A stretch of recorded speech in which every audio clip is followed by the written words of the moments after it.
বাউলদেরকে পিটাইতে পিটাইতে খালের মধ্যে নামাইছে। হ্যাঁ, বাউলদের যে বক্তব্যের কারণে মামলা হয়েছে সেই বক্তব্যটা ঘৃণিত, প্রত্যাখ্যাত এবং এটা অবশ্যই প্রতিবাদযোগ্য।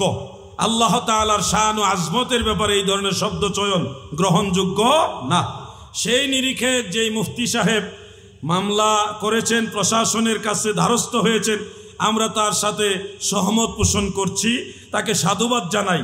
কারণ আল্লাহর ব্যাপারে, আল্লাহর নবীর ব্যাপারে, ইসলামের মৌলিক ব্যাপারে কোনো ধরনের কনসিডার করা যাবে এবং সাথে সাথে ইসলামের সৌন্দর্য হলো তাকে ফিরে আসার, ভুলটা সংশোধন করারও সুযোগ দিতে হবে। একটা ভুল করলেই যদি তাকে ফাঁসি দিয়ে দিতে হবে, এর চেয়ে বড় বড় ভুল তো আপনার আর হুজুররা করছে, ওগুলি কি করবেন? মানুষকে সংশোধনের সুযোগ দেন, মানুষকে ভালোবেসে তাকে ফিরে আসার, সঠিক জিনিসটা গ্রহণ করার সুযোগ দিতে হবে, ঠিক কিনা? আইনের মাধ্যমে, ধারাবাহিক শৃঙ্খলার মাধ্যমে, সিস্টেমে তার একটা বিচার হবে, তারপর একটা সমাধান হবে, তার ফিরে আসাটা, ইমানে পরিপূর্ণ রাস্তায় ফিরে আসাটাই হলো আমাদের চাওয়া। এখন আপনি তার অনুসারীদেরকে পিটাইতে পিটাইতে খালে নামাইবেন, পানিতে লাফায় পড়তেছে জান বাঁচাইবার জন্য, তাহলে আপনি আর মামলা করছেন কি জন্য? আইনের কাছে দ্বারস্থ হয়েছেন কেন? আপনি তো নিজেই আইন হয়ে গেছেন। এখন প্রশাসনের কাছে আপনি মামলা করলেন, আইনের কাছে সহযোগিতা চাইলেন, এখন নিজেই ফিডান শুরু করেন, তাহলে তো আপনি আইন হাতে তুলে নিলেন। তাহলে তো আইনের কাছে মামলা করে, প্রশাসনের কাছে মামলা করার কোনো লাভ হইল না। এই জন্য বলছি, ইসলাম কোনো উগ্রতা পছন্দ করে না। জেহাদ যদি হয় তাহলে জেহাদ ঘোষণা করেন, জেহাদ ঘোষণা না করে কারো গায়ে হাত দেওয়া যাবে। সে যদি নাস্তিক হয়, সে যদি বিধর্মীয় হয়, তার গায়ে হাত তোলার অধিকার আমার নাই, আইন হাতে তুলে নেওয়ার কোনো সুযোগ নাই। আল্লাহ তাআলার দয়ায় আমরা দ্বীন ইসলামের মধ্যে আছি, শান্তির ধর্মে আছি, সবচেয়ে উত্তম ধর্মে, একমাত্র মনোনীত ধর্মের মধ্যে আমরা আছি। এই জায়গা থেকে আমাদের কাছে হিন্দু ভাইরা নিরাপদ থাকতে হবে। অন্য ধর্মে যারা আছে তাদেরকেও আমরা তাদের ধর্ম পালনের স্বাধীনতা দিতে হবে। আমরা তাদের ধর্ম পালন করব না, কিন্তু তাদের কাছে বাধা দিতে পারবো না। আমরা আমাদের ধর্মের কথা বলবো, আল্লাহ যাদেরকে কবুল করে তারা হেদায়েতের দিকে আসবে, কিন্তু কারো ধর্মের ব্যাপারে বাড়াবাড়ি করা যাবে। আল্লাহর রসুলের জামানায় তো অনেক বিধর্মী আরব, সৌদি আরব যেটা জাজিরাতুল আরবে ছিল, ইহুদিদেরকে মদিনা শরীফ থেকে বের করে অন্য জায়গায় বসবাস করার সুযোগ দিছে না? খাইবরের যে যুদ্ধটা, এই যুদ্ধের ইতিহাসটা পড়েন, বিধর্মীদেরকেও তাদের অবস্থানে বসবাস করার সুযোগ আল্লাহর নবী দিয়েছে। ইসলাম রুক্ষতা, উগ্রতা পছন্দ করে না। কি একটা অবস্থা, মারতে মারতে মারতে মারতে মানুষগুলোরে নিয়ে খালের মধ্যে ফেলাইছে। কেন? এরা মানুষ না। উগ্রতাই যদি দেখাইতে হয়, তাদের পক্ষ তো লাঠি আসবে, তখন দেশের মধ্যে দুই পক্ষ রাস্তায় নেমে গেলে এটা একটা অশান্তি তৈরি হবে না? আইন মানছেন, আইনে মামলা করছেন, আইনের নিয়ম মোতাবেক এটা চলবে। এর মধ্যে আপনারা যোগাযোগ করেন না, তাদের সাথে কথা বলেন না, দেখেন না এর মধ্যে তারা ভুল স্বীকারও তো করতে পারে কিনা? ভাই, ভুল তো হয়, সে ভুলটা সংশোধনের সুযোগ দিতে হবে। আল্লাহ তাআলা আমাদেরকে ঈমানের সঠিক মেসেজটা মানুষের কাছে পৌঁছানোর তৌফিক দেন। বলেন আমিন। সবাই বলেন আমিন। কেউ কথাগুলি না বললেও আমার কেন জানে বলতে মনে চায়। দিন শেষে একটা কথা মনে রাখবেন, তাদের আকীদার সাথে, বাউলদের আকীদার সাথে আমাদের আকীদার অনেক বেশ কম। বাউলদের মানহাজের সাথে আমাদের মানহাজ অনেক বেশ কম। এরপরেও তারা মানুষ, তাদেরকে সঠিকটা বুঝাইবার দায়িত্ব আপনার। সঠিকটা না বুঝায় এর আগে যদি তাকে লাঠি দিয়ে পিটাইয়া পানিতে নামান, তাহলে ইসলাম ধর্ম সম্পর্কে খারাপ ধারণা সে নিবে, বলবে ইসলামের মানুষগুলি কি ভয়ঙ্কর। তারা ইসলাম থেকে আস্তে আস্তে আরো দূরে সরে যাবে। তাদের তো ইসলামের আদর ভালোবাসা দেখাইলেন না। ভালোবাসার মাধ্যমে বিশ্ব জয় করা যায়। আপনারা কি বেজার হয়েছেন? আমরা তাদের ওই বক্তব্যের পক্ষে না, এটা আমরা ওই আলেমদের পক্ষে যারা মামলা করছে। কিন্তু তারা যে এই কাজটা গতকাল করেছে, বাউলদেরকে পিটাইতে পিটাইতে নিয়ে খালের মধ্যে ফেলছে, এটার পক্ষে আমরা না। এইভাবে কয়দিন পরে মাজার ভাঙবো, কয়দিন পরে দরবার ভাঙবো, অন্যদের বিরুদ্ধে যাবো। আরে ভাই, আইন প্রশাসন থাকতে যদি আপনি নিজেই লাঠি হাতে নেন, তাইলে আর আইনের আশ্রয় নেওয়ার অর্থ হইল কি? আমার আল্লাহর ব্যাপারে আবে হালা শব্দ ব্যবহার করে নাই দেশ অনেকে, কি করে নাই? মা খাদিজাতুল কুবরা সম্পর্কে এমন শব্দ চয়ন করেছে যেগুলি উচ্চারণ করতে আমাদের ভয় লাগে। তখন তো কেউ কোনো কিছুই বললেন না। হিন্দি ফিল্মের গান, ছায়াছবির গান মঞ্চের মধ্যে যখন বলা হয় তখন ধর্মের উপরে আঘাত আসে না? তখন ভালো লাগে। একটার পর একটা মিথ্যা কথা বলতেছে 1990 সাল নিয়ে। 1990 সাল। আর ডোনাল্ড ট্রাম্প, হাদিস শরীফে ট্রাম্পের নাম আছে কইতেছে, কোরআন শরীফ থেকে ফেসবুকের দলিল দিতেছে। কে ওই সময় কোরআন হাদিসের ইয়ে হয় না, অবমাননা হয় না? এটার পিছনে একটা কারণ আছে। এইবার আর চান্স দেওয়া হবে না। যদি কোনো আল্লাহর ওলির দরবারের দিকে কেউ চোখ উঁচু করে তাকায়, নবীর সৈনিকেরা, ইমাম হুসাইনের ফোর্স যারা, এবার পাল্টা জবাব দিবে ইনশাআল্লাহ। আর ছাড় দেওয়া হবে না। মৌচাকে ঢিল মারলে ফলাফল ভালো হবে না। আমরা সুন্নিরা শান্তিপ্রিয়, আমরা মানুষে খাওয়াইয়া অভ্যাস, মাইরা অভ্যাস নাই। কথা ঠিক আছে না ভাই? বিরিয়ানি খাওয়াই, না পারলে খিচুড়ি খাওয়াই, নাহলে জিলাপি খাওয়াই। আমরা মানুষের খাওয়াইতে পছন্দ করি, আমরা মানুষের মাথায় আঘাত করতে পছন্দ করি না। কিন্তু যদি বাধ্য করেন, সুজা মানুষ সেতলে বিপদ আছে। প্রেক্ষাপটের আলোকে কথাগুলি বললাম। আমরা দেশে শান্তি চাই, সামনে নির্বাচন। এখন সবার চিন্তা দেশের এই পরিস্থিতিতে কাকে সংসদে পাঠাইলে দেশের ভালো হবে, এই চিন্তা। আর তারাই সে বাউল গান লইয়া মারামারি করত। আরে গান লইয়া মারামারি, এরকম তো আরো শত শত মামলা হওয়ার পরিবেশ পরিস্থিতি আছে। কিছু জিনিস তো আলোচনার মাধ্যমে সমাধান করে ফেলা যায়। জাতীয় পর্যায়ে একটা মামলা দিয়ে একটা ইয়ে করে দিয়ে শেষ করে ফেলতেছে, পুরোটা দেশের মধ্যে একটা জিনিস উত্তাপ ছড়াইতেছে। আল্লাহ তাআলা আমাদের এই দেশটাকে আল্লাহ রহমতের নজরে রাখক, বলে না আমিন।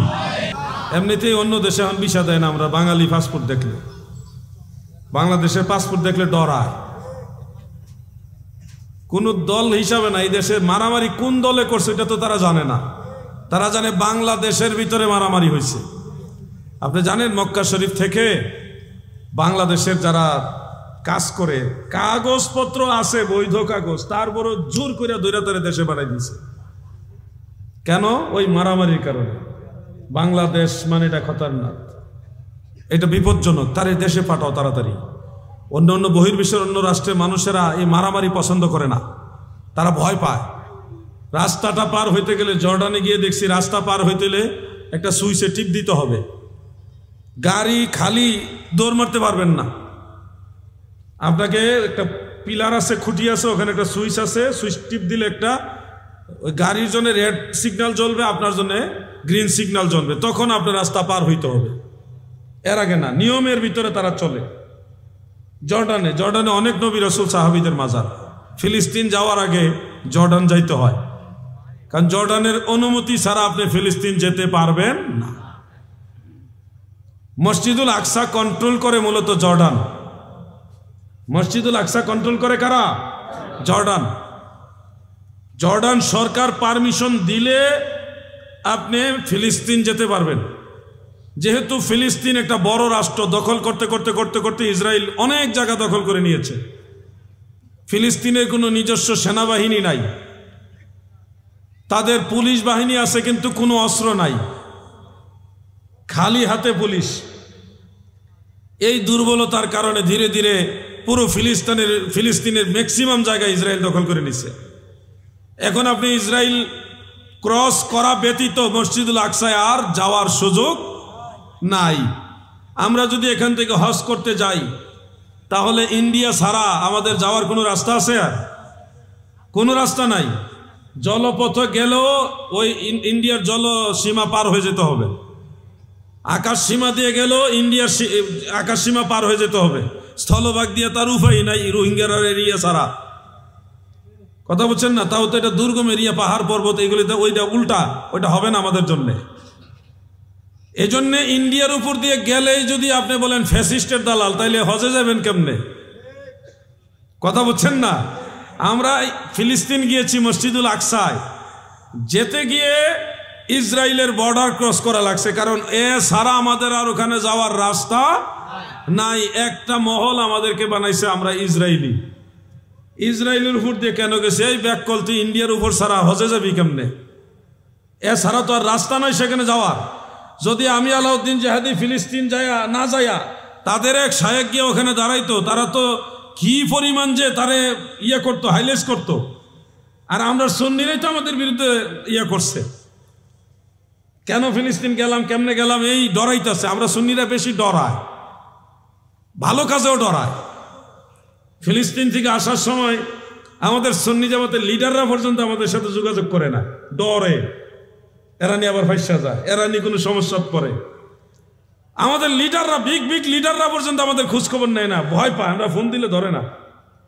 তখন তো আমরা বুঝলাম সমস্যাটা, তারা ভীত। এরপরে পুরো বিষয়টা আমরা নিজেরাই হ্যান্ডেলিং করছি, কারণ আমরা তো অবৈধ না, আমরা টোটালি বৈধ, কাগজপত্র সব ওকে। কোনো একটা জায়গাও আমরা ইলিগেল যাই নাই, লিগালি আমরা সেখানে গেছি, সব কাগজপত্র দেখাইছি। বাংলাদেশ প্রশাসনের কাছে একটা তথ্য দেওয়া হয়েছিল যে আমরা 2 জন বা 3 জন ওখানে গেছি, কিন্তু আমরা কাগজে দেখাইছি আমরা 29 জন গেছি। কতজন? 29 জন। যখন আমরা কাগজ দেখাইলাম তখন তাইলে তোর অসুবিধা কি? আমরা তো মনে করছি আপনারা 3 জন কিভাবে গেলেন, 3 জন আলেম কিভাবে ফিলিস্তিন গেলেন? পরে 29 জন, তাও বাংলাদেশে বড় বড় ব্যবসায়ী আছে, এর ভিতরে বড় বড় ব্যবসায়ী তারাও আছে। তখন এই জিনিসটা একবারই নর্মাল হয়ে গেছে। আমাদের শত্রু ঘরে বাইরে, কোন দিকে যাব? আল্লাহ আমাদের হেফাজত করুক, আমিন। কষ্ট নিয়েন না, আপনাদেরকে আরো ইমানি জজবায় আরো বলিয়ান হওয়া লাগবে, আর একটু অ্যাক্টিভ হওয়া লাগবে। আর এখন একটা ভালো সময় হলো, আহলুস সুন্নাহ ওয়াল জামাত আমরা সবাই এখন ঐক্যবদ্ধ। সামনে বাংলাদেশের সুন্নি জামাত যেভাবে চাইবে ইনশাআল্লাহ ওইভাবেই সংসদ গড়বে। আপনাদের এখন থেকে সেই মানসিক প্রস্তুতি নিতে হবে। আপনার একটা ভোটও যেন নবীর দুশ্মনের মার্কার মধ্যে না পড়ে, এটা আপনাকে খেয়াল রাখতে হবে। নাইলে আপনার কারণে, আপনাদের ভোটের কারণে আমরা কষ্টে থাকব।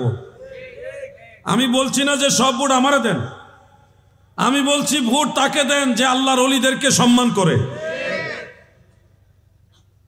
আমাদের সুন্নিদের প্রতিনিধি থাকবে ময়দানে, কি থাকবে কিনা হুজুর? সুন্নি জামাতের প্রতিনিধি থাকবে, আপনাদের কাছে আমরা পরিচয় করায় দিব। বাকিটা আপনারা দেখবেন, বিবেচনা করবেন। অনেক মায়ের খাইছি, অনেকের সিঁড়ি হইছি, আর না, এখন নিজের পায়ে দাঁড়ানোর সময় এসেছে। যুবক ভাইরা আপনারা কি বলেন?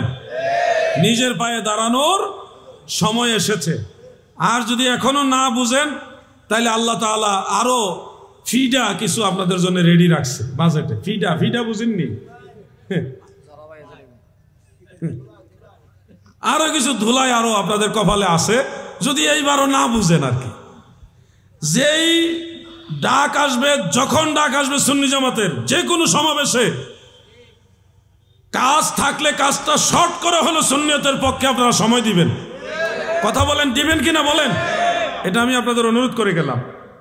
সময় বারবার আসে না, খুব সহসাই একবার সময় গেলে আরেকবার আসে না। আপনাদের এই কথাগুলি স্মরণ করাই দিলাম। আলোচনা আমি শেষ করব, তবে নামাজ সংক্রান্ত কয়েকটা মাসআলা আমি বলবো আজকে। যেহেতু চট্টগ্রামের বিভিন্ন এলাকায় আহলে হাদিস ঢুকে গেছে, আমার নামের সাথে একটা লকব আছে হানাফি, দেখছেন কিনা আপনারা? এই হানাফি লেখার মূল হাকিকত হলো বৃহত্তর উত্তরবঙ্গে, বিশেষ করে রাজশাহী ডিভিশন, রংপুর ডিভিশন, ময়মনসিংহের একটা অংশ, জামালপুর ওই সাইডটা, ওই সাইডে মসজিদ 2 প্রকার হয়ে গেছে। আপনারা জানেন কিনা জানি না। পাবনাতে যান, ঈশ্বরদী, ওইদিকে রাজশাহীতে ঢোকার একটা রাস্তা আছে। নামাজ পড়ার জন্য মসজিদে দাঁড়ালাম, দেখি আহলে হাদিস জামে মসজিদ। চিন্তা করুন, ধর এটা হচ্ছে নামাজ পড়তাম না, সামনে যাওয়ার একটু যাও, আর একটু সামনে গিয়ে দেখি এইটাও ওই জাত। এভাবে বেশ কয়েকটা মসজিদ যাচাই বাছাই কইরা তারপরে দেখলাম যে এইটার মধ্যে আর আহলে হাদিস লেখা নাই, ওই এলাকার নাম লেখা আছে, অমুক এলাকার জামে মসজিদ। তখন বুঝলাম যে এটা নর্মাল, এটার মধ্যে সবাই নামাজ পড়তে পারে। কারণ আমি আহলে হাদিস মসজিদে নামাজ পড়তে ঢুকছি, গেলেও এখানে একটা ঝামেলা আবার অনাকাঙ্ক্ষিতভাবে হইতেও পারে, বলা যায় না তো, শয়তান তো সব জায়গায় আছে। আমরা তো এখানে ঝামেলা করতে যাই না, আমরা নামাজ পড়তে ঢুকবো, এরা যদি একটা ঝামেলা পাকায় আবার জাতীয় পর্যায়ে একটা ঠেলাঠেলি ধাক্কাধাক্কি হবে, এগুলো আমরা পছন্দ করি না। এই জন্য খেয়াল রাখবেন, ওই সাইডে মসজিদ হয়ে গেছে দুই প্রকার, একটা হানাফি মসজিদ মানে সামাজিক মসজিদ, আর একটা আহলে হাদিস মসজিদ। এতটা ফিতনা আপনাদের এদিকে আসে নাই, চট্টগ্রামে এখনো আসে নাই, কিন্তু আনোয়ারাতে অনেক আহলে হাদিস ঢুকে গেছে। আপনারা স্বীকার করেন আর না করেন, জানেন আর না জানেন, অনেক আহলে হাদিস ঢুকে গেছে। তারা বলে ইসলামের দুইটা দল, একটা আহলুল হাদিস আর একটা আহলুর রায়। তো তারা বলে যারা মাযহাব মানে তারা হলো আহলুর রায়, আর যারা মাযহাব মানে না তারা হলো আহলে হাদিস। এই তথ্যটাই হলো ভুল। আহলুর রায় হলো যারা কোরআন হাদিস গবেষণা করে রায় দেওয়ার, ফাইসালা দেওয়ার, মাসআলা দেওয়ার ক্ষমতা রাখে, যোগ্যতা রাখে, মুজতাহিদ যারা, তাদেরকে বলা হয় আহলুর রায়। আর আহলুল হাদিস বলা হয় যারা মাসআলা দেওয়ার, রায় দেওয়ার, ফাইসালা দেওয়ার, গবেষণা করে একটা সিদ্ধান্ত দেওয়ার পাওয়ার নাই, ক্ষমতা ওই যোগ্যতা নাই, কিন্তু বিভিন্নভাবে হাদিস সংকলন করেছে, হাদিস শাস্ত্রের পণ্ডিত, ওনাদেরকে বলা হয় আহলুল হাদিস। এই দুই শ্রেণীর আলেম ছিল আগে।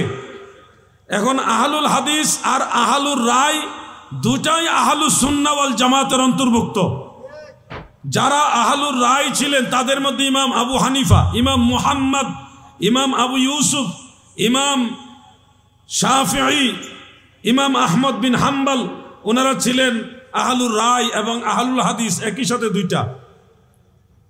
আর ইমাম আবু দাউদ, ইমাম নাসাই, ইমাম ইবনু মাজা, এই ধরনের ইমাম যারা ছিলেন ওনারা ছিলেন আহলুল হাদিস, কিন্তু আহলুর রায় না, মুজতাহিদ না। ওনারা হাদিস শাস্ত্রে লক্ষ লক্ষ হাদিস মুখস্থ জানতেন, যদিও ওনারা আহলুল হাদিস, হাদিস শাস্ত্রের খেদমতগার, কিন্তু আকীদাগতভাবে দুই পক্ষই ছিলেন আহলুস সুন্নাহ ওয়াল জামাআত। আমাদের দেশে যারা আহলে হাদিস দাবি করে, এই আহলে হাদিস আর ওই আহলুল হাদিস এক জিনিস না। আমাদের দেশে এক ভাই ব্যবসা করে, মাদ্রাসাতে লেখাপড়া করে নাই, সে বলতেছে আমি আহলে হাদিস। যে লোক মাদ্রাসাতে পড়েই নাই, এই লোক আহলে হাদিস হইল কেমনে? আহলুল হাদিস তো তারা যারা হাদিস শাস্ত্রের পণ্ডিত, হাদিস শাস্ত্রের পণ্ডিত, তারা হলো আহলুল হাদিস। আর আপনি আহলে হাদিস হইলেন কেমনে ভাই? যে আমার দলের নাম আহলে হাদিস। তো আহলে হাদিস দল, আহলে হাদিস নামে কোনো দল নবীর জামানায় তো ছিল না, তাহলে তো এটা বেদাত। কথা বুঝেননি আপনারা? আপনি বলবেন আহলুস সুন্নাহ ছিল নি? অবশ্যই ছিল। আহলুস সুন্নাহ ওয়াল জামাআত, এই দলটা যে নবীজির জামানায় ছিল, এই বিষয়টা আমি আমার আলোচনার শুরুতেই আপনাদের সামনে কোরআন এবং হাদিসের আলোকে তুলে ধরছি। তাহলে যেই জিনিস নবীর জামানায় ছিল সেটা ঠিক, তার মানে আহলুস সুন্নাহ ঠিক। যেই দল নবীর জামানায় ছিল না সেটা বিদআতি, তার মানে আহলে হাদিস দল বিদআতি। এটা তো নবীর জামানায় ছিল না। ইমামদের মধ্যে যারা আহলুল হাদিস ছিলেন, ওনারা দল হিসাবে আহলুল হাদিস না, হাদিস শাস্ত্রের খেদমতগার, ওই হিসাবে আহলুল হাদিস। বেশ কমাতে আছে তো ভাই, হাতুড়ি ডাক্তার আর এমবিবিএস ডাক্তার বেশ কম আসেনি। এখনকার দিনে ফার্মেসিতে যে চাকরি করে সেও মাঝে মধ্যে ডাক্তারি করে। এই ডাক্তার আর পিএইচডি করা ডাক্তার দুইটা কি এক নেই? বিষয়গুলো বুঝতে হবে ভাই। এই যে যুবক ভাইরা বা আপনারা মসজিদে নামাজে গেলে দেখবেন এক শ্রেণীর নামাজি, ওনারা এইভাবে হাত বাঁধে, এইভাবে ধরে আর পা দুইটা একটু বেশি করে ছড়ায় দাঁড়ায়। আপনারা দেখছেন কিনা? এবং আত্তাহিয়াতুর সময় এই যে আঙ্গুল একটা তুলে এই যে নাসা, এই এক নাসানি নাসানি নাসাইতে নাসাইতে সালাম দেয়, সালাম পর্যন্ত আঙ্গুলটা এইভাবে নাসায়। কি দেখছেন কিনা আপনারা? কথা কি আজীব মানে ব্যাপার। নামাজে কোথায় হাত বাঁধবো এটা তো হাদিসে আছে। আমরা যে নাভির নিচে হাত বাঁধি, যারা বুকের উপরে হাত বাঁধে তারা কোনোদিন বলে যে আপনার একটা ঠিক এরকম বলে? বলে কিনা? বলে না। তারা বলে আপনার বাপ দাদার নামাজ ভুল পড়ে গেছে, আমাদের বাপ দাদার নামাজ ভুল ছিল, একটা ফিতনা লাগায়। আর আমাদের বক্তব্য হলো হানাফি মাযহাবের মুজতাহিদরা রাসূল করিম সাল্লাল্লাহু আলাইহি ওয়াসাল্লামের হাদিস শরীফ সমূহ গবেষণা করে দেখেছেন নাভির নিচে হাত বাঁধা সংক্রান্ত হাদিসগুলো এগুলি অধিকতর বিশুদ্ধ, এই জন্য এইটার উপর ওনারা আমল করছেন। মারহাবা বলেন।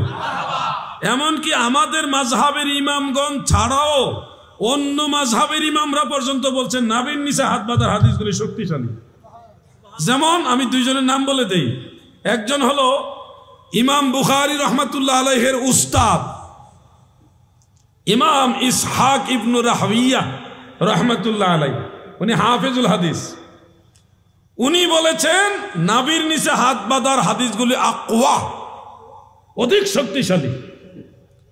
দ্বিতীয় হলো হাম্বলি মাযহাবের বড় একজন ইমাম, ওনার নাম ইবনুল কাইয়িম আজ-জাওজিয়্যাহ। উনি ইবনে তাইমিয়ার ছাত্র ছিলেন, হাফেজ ইবনে কাসিরের ক্লাসমেট ছিলেন। হাফিজ ইবনুল কাইয়িম আজ-জাওজিয়্যাহ তিনিও নাভির নিচে হাত বাঁধার হাদিসগুলিকে অধিকতর মজবুত বলেছেন, গ্রহণযোগ্য বলেছেন। আমাদের মাযহাবের ইমামরা তো বলছেনই যে নাভির নিচে হাত বাঁধার হাদিসগুলো অধিকতর বিশুদ্ধ, অন্য মাযহাবের ইমামরা পর্যন্ত নাভির নিচে হাত বাঁধার হাদিসগুলোকে অধিকতর শক্তিশালী বলেছেন। এরপরেও তারা এসে বলবে কি নাভির নিচে হাত বাঁধারটা জয়ীফ হাদিস, একটা ধাঁধা লাগাই দিবে, আপনাদেরকে টেনশনে ফেলে দিবে।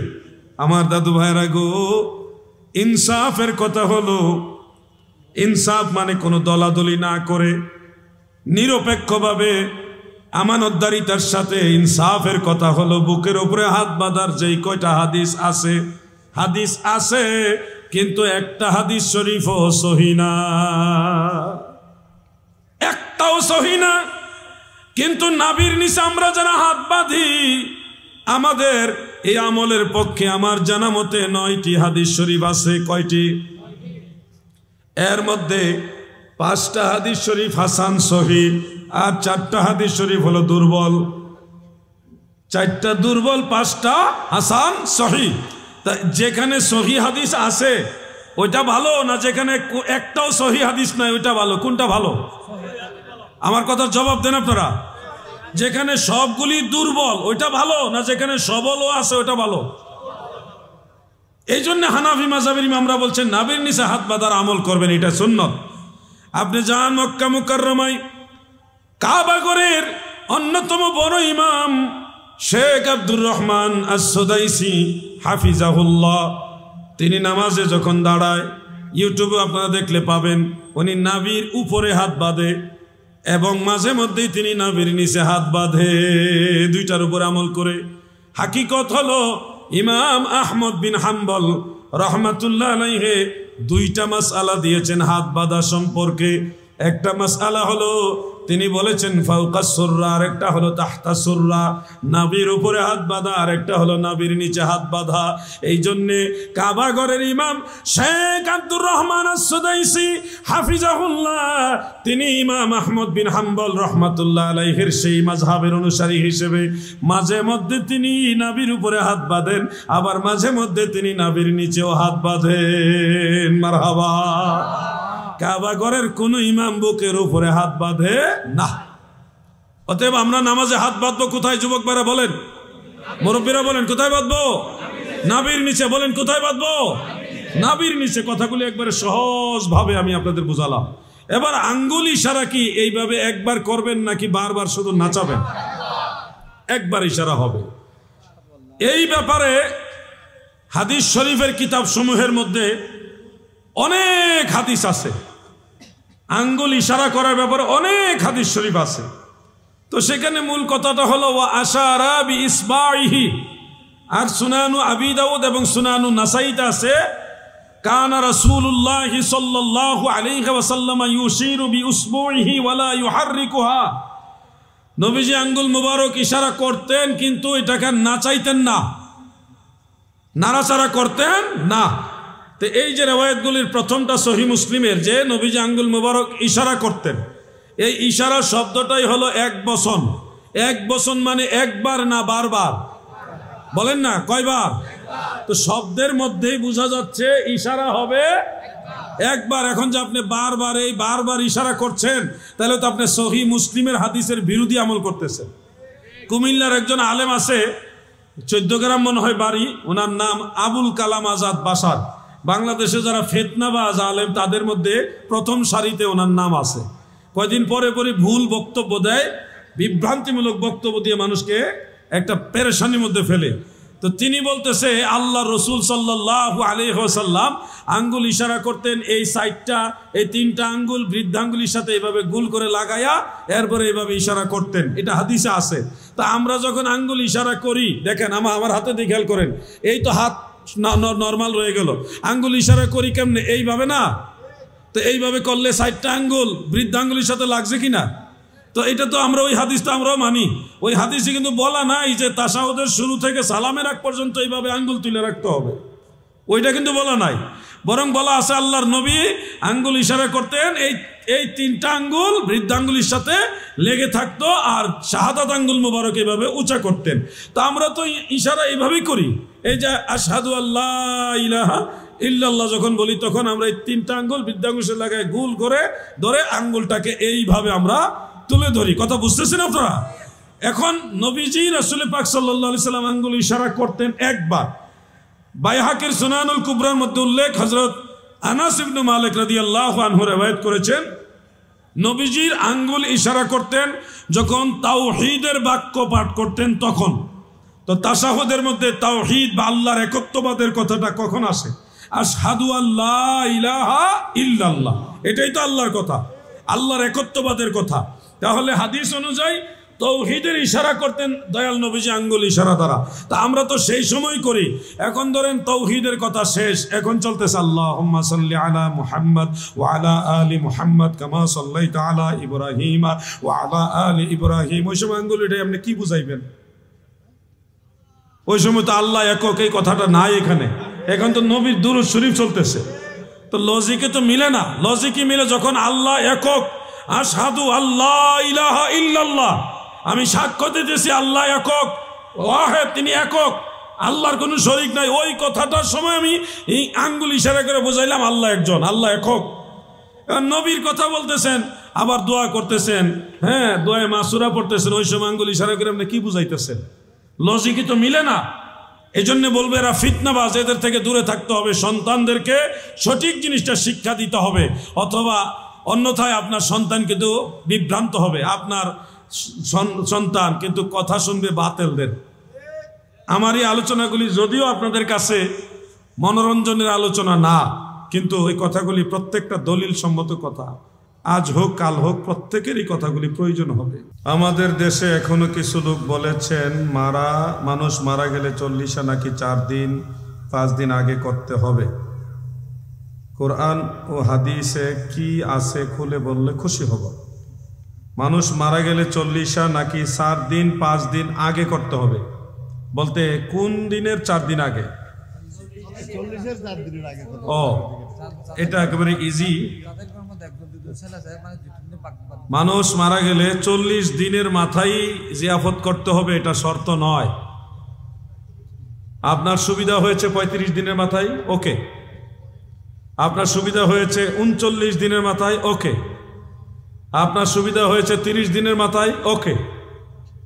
আপনি যদি বলেন আমি 10 দিনের মাথায় করব, তাও পারবেন। নির্দিষ্ট দিনেই করতে হবে এই ধরনের কোনো শর্ত দেওয়া নাই। আপনি 4 দিনের দিনও করতে পারবেন, 5 দিনের দিনেও করতে পারবেন, যেদিন আপনাদের সুবিধা ওই দিন করতে পারবেন। 40 দিনে কেন করা হয় এটার একটা রহস্য আছে। আল হাবিলিল ফাতাওয়ার মধ্যে আরেকটা রেওয়ায়েত রয়েছে, যেটা ইমাম বাইহাকি রহমাতুল্লাহ আলাইহি বর্ণনা করেছেন। রেওয়ায়েতের মধ্যে উল্লেখ, যারা উম্মতের মধ্যে বড় গুনাহগার, বেশি গুনাহগার, এই ধরনের মানুষদের কবরে 40 দিন একটানা বেশি ফিতনা হয়। কতদিন? 40 দিন। এই 40 দিনের যে একটা কথা হাদিসে আসে, সনদটা দুর্বল। এই হাদিসের সনদ দুর্বল, কিন্তু আদ-দাঈফু ইউমালু বিহি ফিল ফাদাইল বিল ইত্তেফাক, ফজিলতের বেলায় এটা গ্রহণযোগ্য বিধায় আগের যুগ থেকেই 40 দিন পর্যন্ত যেহেতু কবরের মধ্যে বেশি ফিতনা হয়, এই জন্যে মানুষ ওই 40 দিনটাকেই প্রাধান্য দিয়ে আসছে।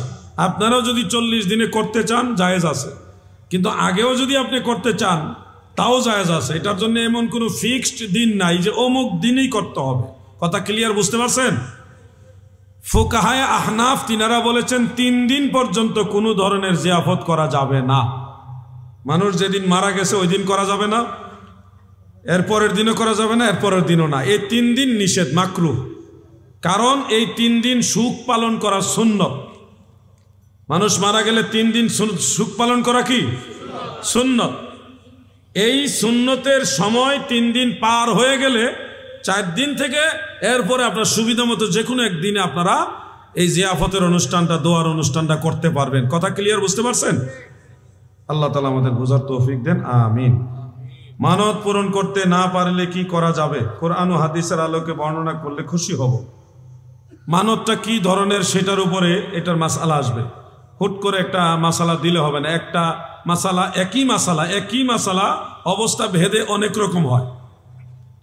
যেমন ওয়াদা করা, ওয়াদা রক্ষা করা, এটা একটা গুরুত্বপূর্ণ বিষয়, কিন্তু অনেক সময় ওয়াদা ভঙ্গ করা জায়েজ আছে। এখন যদি আমি একটা মাসালা কয়ে যাই ওয়াদা ভঙ্গ করা কবিরা গুনাহ, এক মাসালা এখানে হবে না। ওয়াদা ভঙ্গ করা জায়েজ আছে একটা সময়, ওইটা ওই প্রেক্ষাপটও বুঝতে হবে।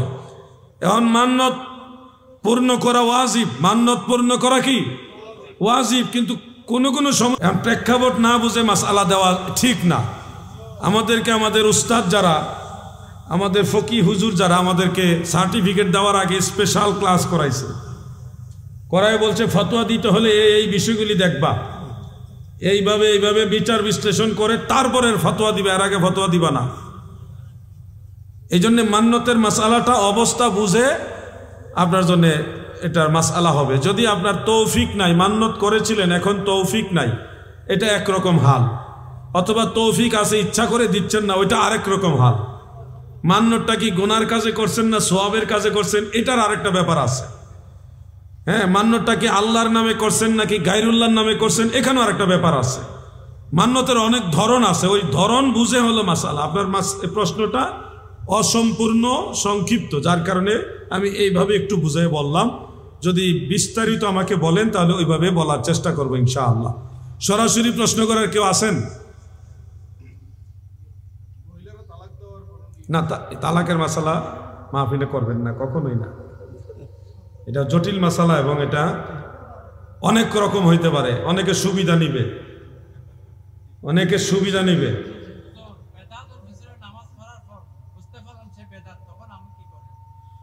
কোনো ব্যক্তি যদি বিদআতি হয় তার পিছনে নামাজ পড়া জায়েজ আছে কিনা, এই ব্যাপারে ইমাম আবু ইউসুফ রহমতুল্লাহ আলাই, ইমাম মুহাম্মদ ইবনু হাসান রহমতুল্লাহ আলাই এবং ইমাম আহমদ বিন হাম্বল রহমতুল্লাহ আলাই তিনারা রায় দিয়েছেন যে কোনো বিদআতি আকীদা সম্পন্ন ব্যক্তির পিছনে ইক্তেদা করা যাবে না। সেই আলোকে ইমামে আহলে সুন্নাহ আলা হযরত আজিমুল বারাকাত ইমাম আহমদ রেজা খান ফাজিল বেরলভী রহমতুল্লাহ আলাই তিনিও বলেছে সকল প্রকার বিদআতিদের পিছনে ইক্তেদা করা নাজায়েজ। এই বিদআতি বলতে খারেজি, রাফিজি, মুতাজিলা, হারুরিয়া, জাহমিয়া, মুশাব্বিহা, আরো যত বাতিল ফেরকা, এই সকল বাতিল ফেরকাদেরকে বলা হয় বিদআতি। অথবা আমলের ক্ষেত্রে এমন বিদআত যে এই লোক সব সময় গান বাজনা নিয়ে পড়ে থাকে, নামাজের ধারেও নাই, গাজার আসরে বসে থাকেন, নারী পুরুষ মিলে গান বাজনা করে, হ্যাঁ, কোনো জিকির আজকার নামাজ রোজার কোনো ধার কাছে না, এই ধরনের ফাসিকি কাজে যে জড়িত থাকে সেও বিদআতি, সেও বিদআতি। ওই যে বিদআতের দুইটা ক্লাস, একটা বিদআত ফিল ইতিকাদ আর একটা বিদআত ফিল আমাল। এই আকীদাগত বিদআতি যারা, তাদের পিছনে ইক্তেদা করা যাবে না। আমলগত যারা বিদআতি, যেমন সব সময় ক্লিন শেভ করে, সে জানে নবীজির সুন্নাহ, এটা কেমন সুন্নাহ, দায়েমি সুন্নাহ। নবীজি কখনোই দাড়ি মোবারক করতেন না বা শেভ করতেন না, এটা সব সময়ের জন্য সুন্নাহ। জেনে শুনে সে নিয়মিত এটা ক্লিন করে, পরিষ্কার করে ফেলে, এই ধরনের ব্যক্তির পিছনে ইক্তেদা করা জায়েজ নাই। তবে মাজুরি হালাতে ইক্তেদা করলে নামাজ মাকরুহে তাহরিমার সাথে জায়েজ হবে। কত কঠিন জিনিস! একটা মানুষের পুরা বডি আছে কিন্তু দুইটা পাও নাই, এমন নামাজ হবে আর কি। স্বঘোষিত ফাসেক যারা, এই ধরনের লোকদের পিছনে ইক্তেদা করা যাবে না। যারা অরিজিনাল বিদআতি তাদের পিছনে ইক্তেদা করা যাবে না। আল্লাহর নবীর নিষেধ যে ওই ফাইয়াকুম ওয়া ইয়াহুম, সহিহ মুসলিম আছে, তোমরা তাদের কাছ থেকে দূরে থাকো, তাদেরকেও তোমাদের কাছ থেকে দূরে রাখো। হযরত আব্দুল্লাহ ইবনে মাসউদ এই ব্যাপারে রায় দিয়েছেন, কিতাবুস সুন্নাহ, ইমাম আবু বকর ইবনু খাল্লাল রাহমাতুল্লাহ আলাইহির লেখা, সেখানে তিনি বলেছেন যে খারিজিদের পিছনে ইক্তেদা করবে না, ডিরেক্ট না করছেন। এই জন্য আমরা বিদআতি যারা তাদের পিছনে ইক্তেদা করব না। আল্লাহ আমাদেরকে হকের উপরে থাকার তৌফিক দেন, বলে না আমিন। আরেকজনকে দেওয়া যাবে প্রশ্ন করার সুযোগ। আমি জানতে চাই যে বেদাতির পিছনে নামাজ পড়ার পর বুঝতে পারলাম যে আমি বেদাতি, এখন আমি কি করবো? যদি এমন হয়ে যায় যে আমি নামাজ পড়ে ফেলছি ভালো নিয়তে, হুসনুল জান্নি মিনাল হুসনিল ইবাদা, ভালো এবাদত, ভালো ধারণা, ভালো এবাদত হিসেবে আমি নামাজ পড়ে ফেললাম, পরক্ষণেই জানতে পারলাম নামাজের পরপর অথবা নামাজ পড়া একদিনের মধ্যে জানতে পারলাম এই লোক হলো নবীর দুশমন, খারেজি, তখন আপনার জন্য এই নামাজটা দোহরায় নেওয়া ওয়াজিব। কথা বুঝতে পারছেন? নাইলে কিন্তু আমও গেল সালাও গেল, মানে নামাজও হইল না, পরিশ্রমটাও ফাও। এটারে বললাম আমও গেল সালাও গেল। 3 দিনের মধ্যে আপনি যাচাই বাছাই করে তার আকীদা সম্পর্কে জানতে পারেন নাই, তখন আল্লাহ পাক দয়া করে আপনার নামাজটা কবুল করে নেবে। এটা হলো আলা হযরতের মাসআলা। আল্লাহ তাআলা বুঝার তৌফিক দেন, আমিন। আরেকজনকে সুযোগ দেওয়া যাবে? 3 দিকে ডাক আসছে, আমি দেখে লই আগে। না, আপনি মুরব্বী হয়ে গেছেন, মিডল বয়স, আপনারটা যুবক নিব, যুবক। এই একজন যুবক আর উনিও মোটামুটি যুবক। আর এটি করেন না, আরেক বেজার লাগবে। আপনারা চট্টগ্রামে এটা হাইট রাখেন, এটা হাইট থাকুক, ওই যুবকদের প্রশ্নটা নেই, কারণ সব সত্য কথা সবার সয় না। কথা বুঝতে পারছেন না? সব সত্য কথা সবার সয় না। আমাকে খেপাই দিলে আবার আরেক বেজার লাগবো, কারণ আমি এমন ব্যক্তি, আমার উস্তাদরেও আমি ছাড়ি না হকের ব্যাপারে। আমি এমন ব্যক্তি যে আমার পীরের দরবার আমি ছাইরা দিছি শুধুমাত্র আকীদার জন্য। এটা আমারে খেপাইয়েন না, খেপাইলে সমস্যা হবে। আপনারটাই বলেন। ওয়ালাইকুম আসসালাম ওয়া রাহমাতুল্লাহ। আমার প্রশ্নটা হলো, আমাদের প্রচলিত ধারণা অনুযায়ী আমি আমার ছেলেকে মাদ্রাসায় পড়াবো, এখানে আকীদাগত হচ্ছে আমি সুন্নি আকীদা পোষণ করি, সুন্নি মাদ্রাসা দিই, কিন্তু এখানে অনেক সময় বলে ওহাবীদের পড়াটা শুদ্ধ সহি। এখন আমি আমার ছেলেকে সুশিক্ষা শিক্ষা করার জন্য বা সহি সবকটা পড়ার জন্য কোন মাদ্রাসায় ওরে কি? আচ্ছা, ধন্যবাদ, বুঝতে পারছি। এটা একটা পরামর্শ চেয়েছেন, প্রশ্ন না। পরামর্শটা আমি আপনাদের এভাবে বলবো যে সুন্নি ওয়াহাবি মাদ্রাসা যারা করে, সকল মাদ্রাসাতে ভালো শিক্ষক যদি থাকে, শিক্ষক ভালো হইলে অবশ্যই সেই মাদ্রাসার পড়া সহি থাকবে। সুন্নি হইলেই সহি না আর ওয়াহাবি হইলে সহি, বিষয়টা এরকম না। বরং অনেক ওয়াহাবি মাদ্রাসার চেয়ে আমাদের অনেক সুন্নি মাদ্রাসার পড়া আরো বেশি সহি। আবার অনেক ক্ষেত্রে তাদের মাদ্রাসার পড়া সহি, এটা শিক্ষকের উপর ডিপেন্ড করে। ভালো শিক্ষক হইলে পড়া ভালো হয় আর কি। তা আপনার এলাকায় বিশেষ করে চট্টগ্রাম, আপনার জন্য তো এরকম টেনশনের কিছু নাই। চট্টগ্রাম মাদিনাতুল আউলিয়া, আল্লাহর আউলিয়াদের শহর, সেই হিসাবে এখানে তো আমাদের সুন্নি জামাতের ভালো ভালো মাদ্রাসা আছে। তো একটু দূরে হইলেও আপনার সন্তানটাকে সুন্নি মাদ্রাসাতেই দেন। আর নাইলে যেই কষ্ট করে ছেলে লালন পালন করছেন, পড়ালেখা করাইছেন, মরার পরে আপনার ছেলে আপনার জন্য দোয়া করবে না, বলবে দোয়া করা বেদাত। ওই ভেজাল মাদ্রাসায় পড়াইছেন, লিসানুহুম লিসানুল আরব ওয়া কুলুবুহুম কুলুবুল আযিম। তাদের জবান যদিও আরবিদের মতো, আরবি বিশুদ্ধ জবান, কিন্তু তাদের ওয়াহাবিদের কলব কিন্তু আজমিদের মতো, এই কলবের মধ্যে ভেজাল। তো আপনার বাইরে ফিটপাট, ভিতরে সদরঘাট, বাইরে টুপি আছে, দাড়ি আছে, জুব্বা আছে, কিন্তু ভিতরে তার হিংস্রতা। নবীর কথা কইলে সে মিলাদ সহ্য করতে পারে না, যে নবীর সালাম দেয় তারা জোর করে বহায় দেয়। তো এই টুপি পাঞ্জাবি ফিরে লাভ আছে যে নবীর সালাম পছন্দ করে না? কথা বুঝতে পারছেন না? ভিতরে সমস্যা হলে তো সমস্যা। আপনার সন্তান একটু দূরে হইল, নবীর মহব্বতের পক্ষে যারা সুন্নি মাদ্রাসায় যারা পড়ায় ওই মাদ্রাসাতে দেবেন, এটা আমার পরামর্শ। আমরা মাজারে বার্ষিক উরুসের সময় জিয়ারত করতে যাই, কিন্তু এখানে মধ্যে অনেক নাচ গান বাজনা হয়, এটা করা কতটুকু জায়েজ? আল্লাহর ওলিদের দরবারে জিয়ারতে যাবেন, আমিও যাই, আপনারাও যাবেন। জিয়ারত সুন্নত। দয়াল নবীজি একসময় জিয়ারত নিষেধ করেছিলেন, ইন্নী কুনতু নাহাইতুকুম আন জিয়ারাতিল কুবুর ফাজুরুহা ফাইন্নাহা তুযাক্কিরুল মাউত। তোমরা কবর জিয়ারত করো, কেননা এর দ্বারা মৃত্যুর কথা স্মরণ হয়, আখেরাতের কথা স্মরণ হয়। এই জন্য কবর বা মাজার জিয়ারতে যাবেন, জিয়ারত করবেন, আদবের সাথে সেখানে বসবেন, ইসালে সব করবেন, দোয়ার সময় আল্লাহর ওলির উসিলা দিয়ে আল্লাহর কাছে চাইবেন, অতিবা আদবের সাথে জিয়ারত করবেন। উরুস যদি হয়, সেটা যদি শরীয়ত সম্মত উরুস হয়, উরুস মুবাহ, উত্তম নিয়তের কারণে সেটা মুস্তাহসান, উরুস মুবাহ। আরুস শব্দটা আসছে মূলত হাদিস শরীফ থেকে, নাম কা নাউমাতিল আরুস, তিরমিজি শরীফ হাদিস। আরুস দুলহা, দুলহানির নাই ঘুমিয়ে যাও, এই আরুস শব্দটা হাদিসে তিরমিজির মধ্যে এসছে। ওরস কিন্তু সবার নসিবে হবে না, ওরস নসিব হবে তাদের যারা মুনকার নকিরের সওয়ালের জবাব দিতে পারবে। এটা কিন্তু অনেক ভাগ্যবান মানুষের জিনিস। এই আরুস এর সম্পর্কে আরেকটা হাদিস আছে বাইহাকির শুআবুল ঈমানের মধ্যে, লিকুল্লি শাইইন আরুসুন ওয়াল আরুসুল কুরআনির রহমান। তাফসীরে রুহুল মাআনির মধ্যে হাদিসটা আছে যে প্রত্যেকটা জিনিসের আরুস আছে, আর কোরআনের আরুস হলো সূরা আর রহমান। সুবহানাল্লাহ। আরুস শব্দের অনেক অর্থ আছে। একটা হলো দুলহা, দুলহানির মতো ঘুমানো, বাসর ঘর, ফুল সজ্জা, বিবাহের অনুষ্ঠান, ওয়ালিমার অনুষ্ঠান, এই সবগুলাকেই একসাথে আরুস বলা হয়। তবে আরুসের আরেকটা অর্থ হলো আল্লাহর কোনো বুজুর্গ বান্দা, আল্লাহর ওলি ইন্তেকাল করে, ইন্তেকালের মাধ্যমে আল্লাহর নৈকট্য হাসিল করেছেন, আল্লাহর সাথে মিলিত হয়েছেন, এই দিবসটাকেও আরুস বলা হয়।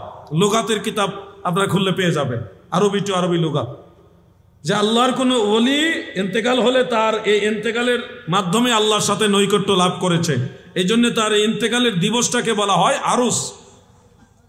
আরুসের অর্থ যেমন বাসরঘর আছে, তেমনি বিবাহের অনুষ্ঠানকেও আরুস বলে, ওয়ালিমার অনুষ্ঠানকেও আরুস বলে। যারা উরুস মানেই বিবাহের বাসরঘর নিয়ে যায়, তাদের দৃষ্টিভঙ্গি ভালো না। যার ভিতরে যা ফাল দিয়া উঠে তা। উরুসের অনেক অর্থ, এর মধ্যে আমরা আরুস শব্দটা ব্যবহার করি হলো আশেক এবং মাশুক ইন্তেকালের মাধ্যমে নৈকট্য হাসিল হয়েছে, এই দিবসটাকে আমরা আরুস ওই অর্থে নেই। ফুল সজ্জা, বাসর ঘর ওই অর্থে নেই না।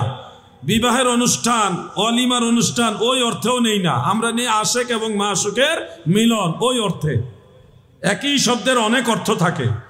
তো সেই আরুসটা যদি বিধিসম্মত হয়, শরীয়ত সম্মত হয়, তাহলে হাজী আমদাদুল্লাহ মুহাজিরে মক্কি রহমতুল্লাহ আলাই, শেখ আব্দুল হক মুহাদ্দিসে দেহলভী রহমতুল্লাহ আলাই, শাহ আব্দুল আজিজ মুহাদ্দিসে দেহলভী রহমতুল্লাহ আলাই, ওনারা বলেছে শরীয়ত সম্মত আরুসগুলি মুবাহ। মুবাহ মানে বৈধ।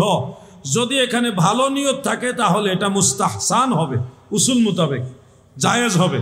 তবে আরুস ব্যানার দিয়ে সেখানে যদি নারী পুরুষ একসাথে গান বাজনা করেন, অথবা পুরুষরা নারীরা একই মজলিসে বসে কোনো পর্দা ছাড়া জিকিরও করেন, কোনো নামাজে পুরুষ নারী পুরুষ একসাথে যারা নামাজ পড়তেছেন, এক কথায় শরীয়ত বিরোধী কোনো কাজ যদি উরুসের নামে হয়, তখন ওই উরুসটা পুরোটাই হারাম হবে, কবিরা গুনাহ হবে।